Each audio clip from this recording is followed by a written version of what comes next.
ونصلي على رسوله الكريم. أما بعد فأعوذ بالله من الشيطان الرجيم. بسم الله الرحمن الرحيم. قال الله تبارك وتعالى في القرآن المجيد: ولقد نصركم الله ببدر وأنتم أذلة. آمنت بالله صدق الله مولانا العظيم. وقال الله في مقام آخر: النبي أولى بالمؤمنين من أنفسهم وأزواجه أمهاتهم. آمنت بالله صدق الله مولانا العظيم.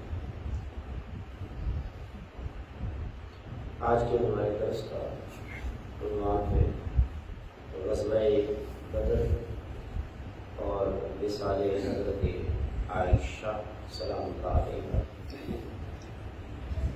آج 17 رمضان مبارک اور 17 رمضان مبارک کو غزوہ بدر تاریخ اسلامی کا ایک اہم واقعہ، ایک اہم غزوہ 17 رمضان مبارک میں پیش آیا۔ قرآن مجید میں اللہ رب العزت جل شانہ نے اس کا ذکر کرتے ہوئے ارشاد فرمایا: وَلَقَدْ نَصَرَكُمُ اللَّهُ بِبَدْرٍ وَأَنْتُمْ أَذِلَّةٌ، اور البتہ تحقیق اللہ نے تمہاری مدد فرمائی بدر کے مقام پر، جب کہ تم بے سر و سامان، جب تم محتاج تھے، بے سر و سامان تھے، اس موقع پہ اللہ نے تمہاری مدد فرمائی۔ اسی طرح غزوہ بدر کو اللہ نے قرآن میں یوم الفرقان اور یوم التقى الجمعان کا نام بھی دیا۔ حق اور باطل میں فرق کا دن یوم الفرقان، جس دن حق اور باطل میں فرق ہوگا، اور یوم التقى الجمعان وہ دن جس دن دونوں فوجیں آمنے سامنے ہوئی۔ یہ بھی غزوہ بدر کا تیسرا نام ہے۔ ایک ہے بدر اور ایک ہے یوم الفرقان اور ایک ہے یوم التقى الجمعان۔ غزوہ بدر جو ہے یہ کفار کے ظلم و ستم کی بنا پر پیش آیا کہ جس وقت رسول اللہ صلی اللہ علیہ وسلم سمیت صحابہ کرام رضوان اللہ علیہم مکہ چھوڑ کر مدینہ ہجرت کرنے لگے اور کفار کے ظلم و ستم سے تنگ آ کر مکہ چھوڑنا پڑا۔ جس طرح نبی علیہ السلام نے خانہ کعبہ کو دیکھ کر کہا کہ اے کعبہ تو مجھے بڑا عزیز ہے، تجھے چھوڑ کر میں کبھی نہ جاتا، لیکن یہاں کے باشندے مجھے رہنے نہیں دیتے۔ تو آپ صلی اللہ علیہ وسلم بھی ہجرت فرما گئے، آپ صلی اللہ علیہ وسلم کے ساتھ کثیر تعداد میں صحابہ بھی۔ تو ہجرت کے دوسرے سال جہاد کا حکم آیا، اذن للذین یقاتلون بأنہم ظلموا، کہ اب اجازت ہے مسلمانوں کو کہ وہ لڑیں ان سے جو ان کو تنگ کرتے ہیں اور جن کی وجہ سے ان کو اپنا وطن چھوڑنا پڑتا ہے اور جن کی وجہ سے یہ مظلوم بن جاتے ہیں، تو ان سے ان کو لڑنے کی اب اجازت ہے۔ تو اس سے پہلے بھی ایک دو چھوٹی لڑائیاں، چھوٹے غزوے ہوئے، لیکن ٹوٹل جو ہے وہ 27 غزوات کا ذکر آتا ہے کہ 27 غزوات ہیں، اور غزوہ اس کو کہا جاتا ہے جس میں خود رسول اللہ صلی اللہ علیہ وسلم نے بنفس نفیس شرکت فرمائی ہو، اور اس کے علاوہ جس میں آپ صلی اللہ علیہ وسلم نے شرکت نہیں کی لیکن مسلمانوں نے جا کر فتح حاصل کی یا مسلمانوں نے جا کر کفار کا مقابلہ کیا، اس کو سریہ کہا جاتا ہے، جنگ یا سریہ۔ تو آپ صلی اللہ علیہ وسلم نے صحابہ کرام رضوان اللہ علیہم اجمعین کو مدینہ سے بدر کی طرف روانہ ہونے کا حکم دیا، اور 12 رمضان کو نبی علیہ السلام نے 300 صحابہ رضوان اللہ علیہم اجمعین کے ساتھ مدینہ شریف سے بدر کی طرف رخ کیا۔ اس میں مشرکین جو ہے وہ بھی کافی تعداد میں، اور مسلمان ان کی تعداد ویسے عام طور پر 313 مشہور ہے کہ 313 مسلمان تھے، تو یہ مجموعی تعداد ہے، 313 کی تعداد ہے، یہ مجموعی تعداد ہے۔ اس میں جو شامل ہونے والے تھے وہ کم تھے، 313 بھی نہیں تھے، کیونکہ اس میں کچھ صحابہ ایسے تھے جن کو رسول اللہ صلی اللہ علیہ وسلم نے مختلف کاموں کے لیے بھیجا، جس طرح حضرت عثمان غنی رضی اللہ تعالیٰ آپ نے فرمایا تھا بیٹی کا خیال رکھو، یعنی حضرت رقیہ ہو گیا تو اسی طرح دیگر صحابہ کرام رضوان اللہ علیہم اجمعین کو آپ صلی اللہ علیہ وسلم نے مختلف کاموں کے لیے بھیجا ہوا تھا. جس طرح کلاس میں کوئی اسٹوڈنٹ آ جاتا ہے تو اس کی حاضری لگ جاتی ہے. آئے ہوئے اسٹوڈنٹس جو ہوتے ہیں وہ 30 ہی ہوتے ہیں، لیکن 5-6 ایسے ہوتے ہیں جن کو استاد کسی کام کے لیے بھیج دیتا ہے تو لگتی ان کی بھی حاضری. تو 313 مجموعی تعداد ہے وہ ہے جن کی حاضری لگی رسول اللہ صلی اللہ علیہ وسلم کی بارگاہ میں، اور جو شامل ہونے والے ہیں وہ اس سے کم ہیں. 306 کہتا ہے، کوئی 305 کہتا ہے. تو اس طرح سے یہ ان کی تعداد ہے. اور اس میں مہاجرین 236 ہیں اور انصار بھی ہیں، اور جو ان کے پاس ساز و سامان ہے وہ 2 گھوڑے، 70 اونٹ، 6 زرہیں اور 8 شمشیریں. جس طرح یہ حفیظ جالندری نے شاہنامہ اسلام جو ایک شاعرانہ کلام لکھا، اس کے اندر شاہنامہ اسلام کے اندر انہوں نے بڑے خوبصورت پیرائے سے تاریخ اسلام کا نقشہ کھینچا، اور اس میں انہوں نے غزوہ بدر کو بیان کرتے ہوئے کہا تھے ان کے پاس 2 گھوڑے، 6 زرہیں، 8 شمشیریں، پلٹنے آئے تھے یہ لوگ دنیا بھر کی تقدیریں.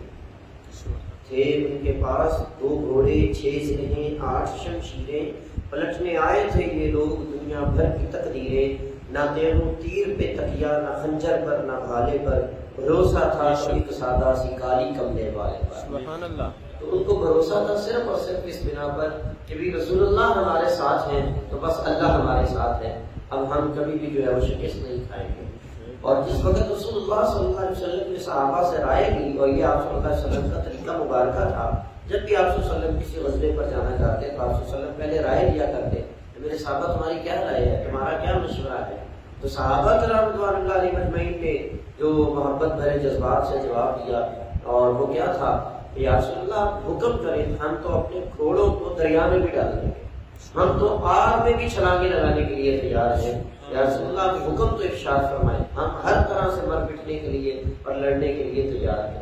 یہ ان کی خلوص نیت تھی، اور یہ ان کا جہاد کا جذبہ تھا، اور یہ ان کا اپنی جانوں کو پیش کرنے کا جذبہ تھا اور جذبہ شہادت تھا کہ جس کی بنا پہ اللہ تعالیٰ نے مسلمانوں کو ایک بہت بڑی فتح عطا فرمائی. بظاہر جو صورتحال تھی وہ تو عقل کے خلاف تھی کہ کافر جو ہے وہ تعداد میں زیادہ ہیں، مسلمان تھوڑے ہیں. پھر کافر جو ہے وہ انہوں نے جا کر پہلے کسی جگہ پہ قبضہ کر لیا ہے، اور اپنی طرف سے وہ چال چل رہے ہیں کہ خشک جگہ جو ہے مٹی، وہاں پہ انہوں نے جا کر قبضہ کر لیا تاکہ چلنا پھرنا، جانوروں کا دوڑنا آسان ہو. اور مسلمانوں کے حصے میں ریت آئی، اور وہ ریت کے جہاں پہ پاؤں بھی رکھتے ہیں تو اندر دھس جاتے ہیں، سواری بھی صحیح نہیں چلتی. اور اسی طرح سے جو کافر ہیں انہوں نے اپنی طرف سے اچھی جگہ کا جو کہ زیادہ قریب لگتی تھی ان کو، انہوں نے اس جگہ کا انتخاب کیا، جبکہ مسلمان جو تھے ان کے حصے میں جگہ اچھی بھی نہ آئی. لیکن اللہ تعالیٰ کی طرف سے اس میں خاص مدد اس طرح سے نازل ہوئی. اللہ فرماتا ہے اذ یغشیکم النعاس امنۃ منہ وینزل علیکم من السماء ماء لیطہرکم بہ ویذھب عنکم رجز الشیطان ولیربط علی قلوبکم ولیثبت بہ الاقدام. فرمایا اللہ نے ایک تو تم پر نیند طاری کر دی، مسلمانوں پر نیند طاری کر دی. جب نیند طاری ہو گئی مسلمان ساری رات سوئے رہے، اور جب صبح اٹھے تو حشاش بشاش. اور پھر اللہ نے مسلمانوں کو خواب بھی دکھایا، اور وہ خواب کیا تھا کہ گھبراؤ نہیں، یہ تو تھوڑی سی تعداد میں ہے اور تم ان کو مار رہے ہو. جب مسلمانوں نے، ہر بندے نے یہ خواب دیکھا کہ ہم تو تھوڑے نہیں ہیں، ہم زیادہ ہیں، اور کافر جو ہے وہ تھوڑے ہیں، اور ہم نے ان کو مار گرایا ہے، تو ان کے اندر اور حوصلہ آ گیا، جذبہ پیدا ہو گیا کہ یار ہم نے تو خواب دیکھا، ہم نے تو ان کو ہرا دیا تھا، اب بھی ہم ان کو ہرا ڈالیں گے. تو یہ بھی ایک اللہ کی طرف سے خواب کہ اللہ نے کفار کی تعداد تھوڑی کر کے دکھائی. اور پھر مسلمان جب حشاش بشاش ہوئے، اور ادھر کفار جو ہے وہ ساری رات ہلا بلا اور فخر اور غرور کے ساتھ ساری رات جاگتے رہے کہ ہم تو تعداد میں بڑی زیادہ ہیں، ہم تو جناب ان کو مسلمانوں کو صبح مار کے لائیں گے، ہم تو ان کا یہ تو ہمارے مقابلے کے ہی نہیں ہے. وہ ساری رات ناچ گانا کرتے رہے، اور جب صبح لڑائی کا وقت آیا تو ان پر نیند طاری ہو گئی. ان پر اللہ نے صبح کے وقت نیند طاری کر دی، سستی طاری ہو گئی، اور ادھر جو ہے وہ ان کی نیند پوری ہو گئی، اور صبح یہ حشاش بشاش اور تازہ دم ہو گئے. پھر اللہ نے بارش نازل فرما دی، بارش کی وجہ سے، اب بارش جو ہوتی ہے اس کا اصول کیا ہے؟ اس کا اصول یہ ہے کہ بارش جب نازل ہوتی ہے نا تو کسی کے لیے وہ رحمت ہوتی ہے اور کسی کے لیے وہ زحمت ہوتی ہے. کسی کو نزلہ زکام بخار ہو جاتا ہے اور کسی کے لیے ایسی ہوتی ہے کہ بچوں کو بھی کہتے ہیں بارش میں نہاؤ درست ہو جاؤ گے، ٹھیک ہو جاؤ گے، بارش کی ہوا لو ٹھیک ہو جاؤ گے. تو مسلمانوں کے لیے وہ بارش رحمت کی بارش آئی کہ جیسے مسلمانوں پر وہ قطرے پڑے مسلمانوں میں حوصلہ آ گیا، مسلمان تازہ دم ہو گئے. ایسے جیسے کوئی کسی کو چھینٹا مارا جائے اور وہ بالکل اس کے اندر طاقت آ جائے، مسلمانوں کے ساتھ ایسا ہوا. اور ادھر کفار پر جب وہی بارش پڑتی ہے تو کفار جو ہے وہ سارے کے سارے جو ہے بیمار پڑ جاتے ہیں. اور اسی طرح وہ بارش جب مسلمانوں کی جگہ پر پڑتی ہے تو وہ ریت جو ہے وہ جم جاتی ہے اور مسلمان جو ہے وہ مختلف ریت کے حوض بنا لیتے ہیں، پانی اکٹھا کر لیتے ہیں، غسل بھی ہوتا ہے، وضو بھی ہوتا ہے، جانوروں کو پانی بھی پلاتے ہیں. اور ادھر کفار کے لیے جو مٹی والی جگہ تھی وہ ساری کیچڑ بن جاتی ہے، پھسلن پیدا ہو جاتی ہے، برا حال ہو جاتا ہے. یہ بھی اللہ کی طرف سے ایک خاص انعام. اللہ نے اس کو قرآن میں فرمایا، میں وَيُنَزِّلُ عَلَيْكُم مِّنَ السَّمَاءِ مَاءً، اللہ نے آسمان سے بارش برسا لی، لِيُطَهِّرَكُم بِهِ، اور تمہیں خوب پاک صاف کر دیا، يَذْهِبَ عَنكُم رِجْزَ الشَّيْطَانِ، شیطانی نجاست تم سے دور کر دی، وَيُثَبِّتَ بِهِ الْأَقْدَامَ، تمہارے پاؤں کو بھی اس جگہ پر جما دیا. اب مسلمانوں کے پاؤں جب لڑکھڑا رہے تھے، ریت میں ٹھہر نہیں رہے تھے، جب بارش پڑ گئی مسلمانوں کے پاؤں کو مضبوطی کے ساتھ ٹھہرنے لگے، جگہ ٹھنڈی ٹھنڈی ہو گئی. تو یہ ایک جو ہے وہ بڑا پرسکون اللہ کی طرف سے جو مدد نازل ہوئی. اس کے علاوہ صحابہ کرام رضوان اللہ علیہ اجمعین بیان کرتے ہیں کہ رسول اللہ صلی اللہ علیہ وسلم نے ابھی بدر پیش نہیں آیا تھا، غزوہ پیش نہیں ہوا تھا، لڑائی شروع نہیں ہوئی. رسول اللہ صلی اللہ علیہ وسلم نے جب اس جگہ پر پہنچے تو آپ علیہ السلام نے طویل سجدہ کیا، کیونکہ حضرت عائشہ صدیقہ سلام اللہ علیہ بیان فرماتی ہیں رسول اللہ صلی اللہ علیہ وسلم کو جب بھی کوئی سخت امر پیش آتا تو آپ علیہ السلام نماز پڑھا کرتے. آپ صلی اللہ علیہ وسلم نے سجدہ کیا اور سجدے میں صحابہ کہتے ہیں ہمیں ایسے لگ رہا تھا جیسے ہنڈیا کے ابلنے کی آواز آ رہی ہے. اور وہ کیا تھا؟ رسول اللہ صلی اللہ علیہ وسلم رو رو کر اپنے رب سے فریاد کر رہے تھے.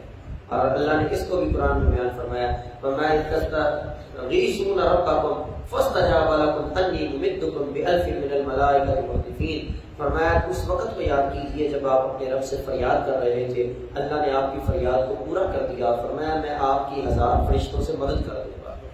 حضور علیہ السلام نے جب سر اٹھایا صحابہ کرام رضوان اللہ علیہ اجمعین خوشی سے دوڑے کہ آپ صلی اللہ علیہ وسلم آپ اٹھ پڑے ہیں سجدے سے. ان کے صحابہ پر بھی ایک دقت طاری ہو گئی جب آپ صلی اللہ علیہ وسلم کے سجدے کو دیکھا. تو جب صحابہ بھی دوڑ کر آپ صلی اللہ علیہ وسلم کے قریب پہنچے تو آپ صلی اللہ علیہ وسلم نے فرمایا صحابہ یہ دیکھا تم نے کچھ محسوس کیا؟ یا رسول اللہ کیا ہوا؟ فرمایا ابھی تیز ہوا کا جھونکا آیا. جی یا رسول اللہ آیا. فرمایا یہ کیا تھا؟ یا رسول اللہ اللہ اور اس کے رسول جانے. فرمایا اللہ نے 3000 فرشتے مدد کے لیے بھیج دیے. ایک اور ہوا کا جھونکا آیا. فرمایا اللہ نے 5000 فرشتے اور بھیج دیے. تو یہ وہ غزوہ بدر. پھر آپ صلی اللہ علیہ وسلم نے ایک چھڑی پکڑی اور چھڑی پکڑ کے آپ صلی اللہ علیہ وسلم نے کچھ صحابہ کو ساتھ دیا اور پھر آپ صلی اللہ علیہ وسلم نے گول گول دائرے بنائے، نشان لگائے. فرمایا یہاں ابو جہل مرے گا، یہاں عتبہ مرے گا، یہاں شیبہ مرے گا. کہاں مریں گے ابو جہل عتبہ و شیبہ؟ کہاں مریں گے ابو جہل عتبہ و شیبہ؟ مقام بدر کا نقشہ حضور جانتے ہیں. سبحان اللہ. اور صحابہ کہتے ہیں ہم نے غزوہ بدر جب ختم ہو گیا، لڑائی ختم ہوگی، ہم اسی طرح سے اپنے لیے اپنی ایمان میں اضافے کے لیے ہم انہی جگہ پر پہنچے اور جا کر دیکھا جہاں حضور نے نشان لگایا تھا ایک انچ بھی کوئی کافر ادھر سے ادھر نہیں تھا، اسی جگہ پر مرے ہوئے تھے. تو یہ بھی آپ صلی اللہ علیہ وسلم کا ایک معجزہ تھا جو صحابہ کرام رضوان اللہ علیہ اجمعین نے دیکھا. اور پھر اس میں یہ وہ جنگ ہے جس میں شیطان نے جب فرشتوں کو اترتے ہوئے دیکھا سورہ انفال کے مطابق فلما تراءت الفئتان نكص على عقبيه وقال اني بريء منكم اني ارى ما لا ترون اني اخاف الله. اس نے جب دیکھا فوجوں کو، فرشتوں کی فوجوں کو اترتے ہوئے، اس نے کہا بھائی میں کافروں تمہارے ساتھ نہیں. پہلے اس نے کافروں کو کہا تم تو آج جیت جاؤ، تمہارے مقابلہ تو کوئی ہو ہی نہیں سکتا اور یہ مسلمان تو تمہیں ہرا ہی نہیں سکتے. اور جب اس نے فرشتوں کو نازل ہوتے دیکھا تو اس نے کہا انی بری منکم انی ارا ما لا ترون، میں نے آج وہ دیکھ لیا ہے جو تم نہیں دیکھ سکتے. اور وہ کیا تھا کہ اللہ نے فرشتے نازل کیا. اور صحابہ کہتے ہیں ہمیں خبر ہی نہیں ہے کہ ہم دیکھ رہے تھے کہ تلواریں چل رہی ہیں لیکن ان کو چلانے والے نظر نہیں آ رہے، سر اتر رہے ہیں لیکن اتارنے والے نظر نہیں آ رہے. اور یہ کون تھا؟ یہ اللہ کی طرف سے فرشتے تھے. اور علامہ اقبال نے بھی کہا تھا نا فرشتے تیری نصرت کو اتر سکتے ہیں گردوں سے قطار اندر قطار اندر. کہ آج بھی جو ہے وہ فرشتے مدد کے لیے بندے کی اتر سکتے ہیں اگر فضائے بدر پیدا ہو جائے. فضائے بدر پیدا کر فرشتے تیری نصرت کو اتر سکتے ہیں اردو سے قطار اندر قطار اپنے. تو یہ آسمانوں سے فرشتے آج بھی نازل ہو سکتے ہیں اگر مسلمان اسی طرح جہاد کا جذبہ لے کے فلسطین میں اتر آئے. آج بھی مسلمان جہاد کا جذبہ لے کر کشمیر میں اتر آئے تو اللہ تعالیٰ آج بھی جو ہے وہ فرشتوں کو نازل کر سکتا ہے. اور آج بھی اگر مسلمانوں کا جذبہ شہادت بیدار ہو جائے اور آج بھی مسلمانوں کا ایمان اگر اسی طرح صحابہ جیسا ہو جائے جو صحابہ نے کہا تھا یا رسول اللہ حکم فرمائے ہم تو آگ میں بھی چھلانگ لگانے کے لیے تیار ہیں. اور یہ وہ غزوہ ہے جس غزوے میں کسی نے اپنی رشتہ داری کا لحاظ نہیں کیا. حضرت ابوبکر صدیق نے اپنے بیٹے عبد الرحمان کے مقابلے میں آئے ہوئے تھے اور یہ وہی غزوہ جس میں بعد میں عبد الرحمان جب مسلمان ہو گئے انہوں نے کہا ابا جی غزوہ بدر کے موقع پہ آپ میری تلوار کے نیچے آئے تھے میں نے آپ کو ابو سمجھ کے چھوڑ دیا کہ میرا باپ ہے. حضرت ابوبکر صدیق نے ٹیک لگائی آپ نے ٹیک چھوڑی اور میں اللہ کی قسم اگر تم میری تلوار کے نیچے آ جاتے نا میں تمہیں بیٹا سمجھ کے چھوڑتا نہ بلکہ رسول اللہ کا دشمن سمجھ کے گردن اتار دیتا. کیونکہ وہ لڑائی حق اور باطل کی لڑائی تھی رشتوں کی لڑائی نہیں تھی تو حق اور باطل کی. اسی طرح حضرت عمر اپنے ماموں کے مقابلے میں حضرت امیر حمزہ نے بھی اپنے رشتہ دار شیبہ کو حضرت علی نے ولید کو قتل کیا اور ابو جہل کو دو ننھے مجاہدوں نے معوذ اور معاذ نے مارا. جب یہ دو بچے حضرت عبد الرحمان کہتے ہیں کہ میرے پاس آئے اور کہا کہ بھائی کہاں ہے یہ ابو جہل. میں نے ان بچوں سے کہا بھی تمہارا کیا کام. تو ان بچوں نے آگے سے جو کہا اس کو ایک شاعر نے بڑے خوبصورت رائے میں بیان کیا کہ قسم کھائی ہے مر جائیں گے یا ماریں گے ہم اس ناری کو. قسم کھائی ہے مر جائیں گے یا ماریں گے ہم اس ناری کو. سنا ہے گالیاں دیتا ہے وہ محبوب باری کو ہم اسے نہیں چھوڑیں گے. یہ وہ جذبہ تھا صحابہ کے درمیان اور بچوں کے درمیان. اور پھر جب اشارہ کیا یہ ہے ابو جہل تو وہ بچے دوڑ کر گئے اور اس پر جا کر حملہ کر دیا. اور پھر جو ہے وہ عبداللہ بن مسعود نے جو ہے وہ پوری طرح ختم کر دیا اور آپ صلی اللہ علیہ وسلم نے سجدہ شکر ادا کیا. مشرکین کی طرف سے 70 مرے اور 70 قیدی بنے اور رسول اللہ صلی اللہ علیہ وسلم نے فرمایا ہاں بھی قیدیوں کے ساتھ کیا سلوک کیا جائے. ہر ایک نے اپنی اپنی رائے پیش کی اور پھر آپ صلی اللہ علیہ وسلم نے حکم دیا کہ ان میں سے جو ان پڑھ ہیں وہ ہمارے مسلمان بچوں کو پڑھنا لکھنا سکھائیں. اس سے تعلیم کی اہمیت بھی پتہ چلتی ہے کہ علم کی کتنی اہمیت ہے. مسلمانوں کی طرف سے 14 شہید ہوئے اور پھر مرنے والوں کو آپ صلی اللہ علیہ وسلم نے کنویں میں کہا کہ ان کو کنویں میں ڈالا جائے اور آپ صلی اللہ علیہ وسلم کنارے پر کھڑے ہوئے فرمایا ہاں بھی کافروں بتاؤ اللہ نے اپنا وعدہ سچا کر کے دکھایا ہے یا نہیں. لیحق الحق ویبطل الباطل اللہ نے حق کو حق کر دیا ہے اور باطل کو باطل کر دکھایا ہے. حضرت عمر بول اٹھے یا رسول اللہ کیا یہ سن رہے ہیں یہ تو مر گئے. آپ علیہ السلام نے فرمایا عمر تمہیں نہیں پتا یہ تم سے زیادہ سن رہے ہیں یہ زیادہ سن رہے ہیں. تو اگر کافر مرنے کے بعد سن سکتا ہے تو ایک مومن تو مرنے کے بعد بدرجہ اولا زیادہ سن سکتا ہے. اور اللہ نے فرمایا ولا تحسبن الذين قتلوا في سبيل الله امواتا بل احياء عند ربهم يرزقون. جو اللہ کی راہ میں مارے جائیں ان کو مردہ کہنا بھی نہیں ہے گمان بھی نہیں کرنا بلکہ وہ تو زندہ ہوتے ہیں ان کو رزق دیا جاتا ہے. تو جو شہید ہوئے رسول اللہ صلی اللہ علیہ وسلم شہدائے بدر کے لیے دعا بھی کیا کرتے ہیں. اور اسی طرح سے یہ 17 رمضان المبارک کو یہ غزوہ پیش آیا تو اس میں مسلمان شہید ہوئے اور اس کی وجہ سے بڑے اثرات اور مسلمانوں کو اچھا خاصا مال غنیمت بھی جمع ہوا اور مسلمانوں کے اندر حوصلہ بھی پیدا ہوا. اور یہ ایک اس سے پہلے بھی لڑائیاں ہوئی لیکن یہ ایک بڑی لڑائی تھی فتح کے لحاظ سے جس میں مسلمانوں کو فتح ملی. اور اس میں آج بھی مسلمانوں کے لیے کئی قسم کے عبرت حاصل کرنے کے لیے سبق موجود ہے. 17 رمضان المبارک کو حضرت اماں عائشہ صدیقہ سلام اللہ علیہ کا یوم وصال بھی ہے. آپ علیہ السلام کی زوجہ محبوبہ ہیں اور یہ وہ زوجہ ہیں جن کی عفت اور پاک دامنی پر اللہ نے قرآن کی 17 آیات نازل فرمائی ہیں. واقعہ عفت کے لحاظ سے اللہ تعالیٰ نے قرآن مجید میں ان کی پاک دامنی کو بیان کیا. اور اس حوالے سے ایک روایت بس حضرت عائشہ خود بیان کرتی ہیں کہ میں کون ہوں اور میرا مقام اور میری عظمت کیا ہے. آپ فرماتی ہیں جبریل مجھے سلام کرنے کے لیے آیا کرتے تھے اور حضور صلی اللہ علیہ وسلم نے میرے علاوہ کسی کمواری سے نکاح نہیں کیا. آپ صلی اللہ علیہ وسلم کی 11 بیویاں ہیں 10 بیویاں جو ہیں ان میں یا تو کوئی بیوہ ہے یا مطلقہ ہے لیکن جو ہے یہ حضرت عائشہ صرف کمواری تھی. اور پھر فرمایا میں ابو بکر کی صاحبزادی ہوں اور پاکیزہ گھرانے میں پیدا ہوئی ہوں اور بوقت وصال حضور کا سر میری گود میں تھا. اور یہ حضرت عائشہ ہی ہے جنہوں نے مسواک کی حضور کو اپنے دانتوں میں چبا کر حضور کو دی تھی بوقت وصال. تو یہ اور آپ صلی اللہ علیہ وسلم کا وصال ان کی گود میں ہوا اور میرے گھر میں دفن ہوئے. حضرت عائشہ کے گھر میں آپ صلی اللہ علیہ وسلم دفن ہوئے اور جب حضرت عائشہ حضور کے بستر میں ہوتی تو یہ واحد وہ زوجہ ہیں کہ جن کی موجودگی میں اللہ تعالیٰ وحی نازل فرما دیا کرتا تھا، اگرچہ یہ بستر میں ہوتی، اور پھر فرماتی ہیں کہ میری براءت آسمان سے نازل ہوئی، اور حضرت عائشہ فرماتی ہیں کہ حضور مجھ سے بڑی محبت فرمایا کرتے ہیں۔ آپ واقعات کو پڑھیں، سیرت کو پڑھیں تو واقعی نظر آتی ہے جھلک کہ آپ صلی اللہ علیہ وسلم کس قدر پیار اور محبت فرمایا کرتے تھے۔ اللہ تعالیٰ حضرت عائشہ کی شفاعت نصیب فرمائے اور اصحاب بدر اور شہداء بدر کی بھی شفاعت نصیب فرمائے۔